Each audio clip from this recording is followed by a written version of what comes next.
Joe, sounds like you had a great time in your trip to the DR at the beach. It's a fun country.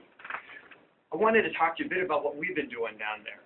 You know, we've been living down in Santo Domingo now for the last 6 years. We've been working on a project along the border. Up till now, we've been doing it with government money. We've gotten it from USAID, we've gotten it from the State Department, but we're trying to enter into a new phase. We want to try to keep what we're doing moving forward by working through private individuals, by getting people to join together with us. It's been a fascinating project. We're working with the border between Haiti and the DR. The border there is as complicated or more complicated than any other border in the world. You look at the United States and Mexico. You're always hearing problems about migration, problems about corruption, problems about drugs. The DR and Haiti border would be like the United States was only New Mexico, Southern California, and Texas. And then the Mexican government collapsed. You imagine how we would be trying to deal with our border then. It'd be more than spending $1 million a mile to build a wall. We'd be telling people, giving people orders to shoot to kill. Haiti and the DR had the same kind of issues.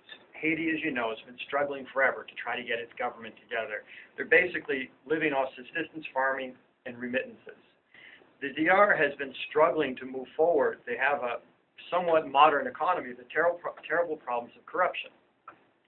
Two countries are joined together at the border. The border's a mess. There's no clear rules as to how anything works. Nobody really knows what should happen. Even though Haiti and the DR are the second largest trading partners, there's no clear rules how anything should go. So what we've done is we started back 5 years ago, working with the local groups that live on either side of the border.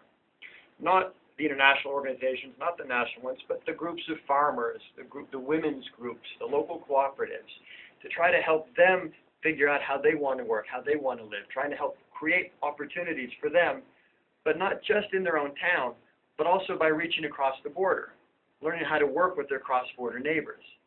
We started at local level, but we quickly realized the problems in the border are bigger than what the local groups can solve.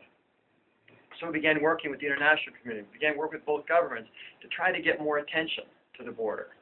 We've had some beautiful successes in it. On the Dominican side, we've gotten about 15 million pesos directly brought to the groups. This isn't money that we collected and handed to them. This is by creating a link between these groups and a donor. The big problem they've always had in the border is that they're isolated. They don't know who to talk to. They don't know how to go about raising money. We've been helping them with that. On the Haitian side, it's been more complicated. The government has always been struggling to move forward. When we started this project, they completely ignored the border. They completely ignored the huge market that existed on the other side. We tried for a long time to get their attention, and it really wasn't until the parliamentarians were elected, back when Préval came to office, that we found people who understood the border.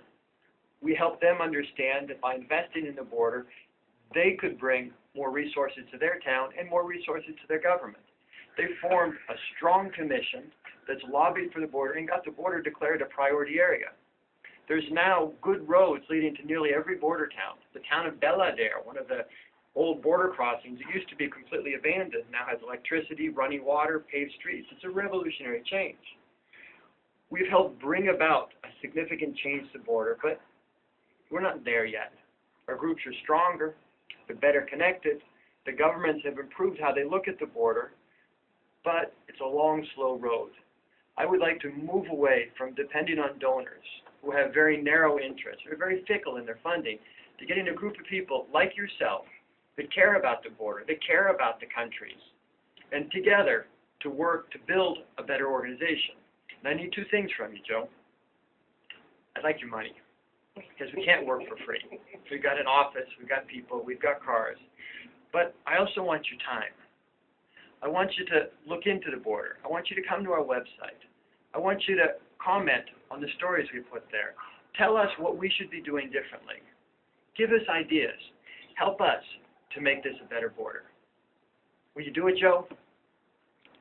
No. Yeah.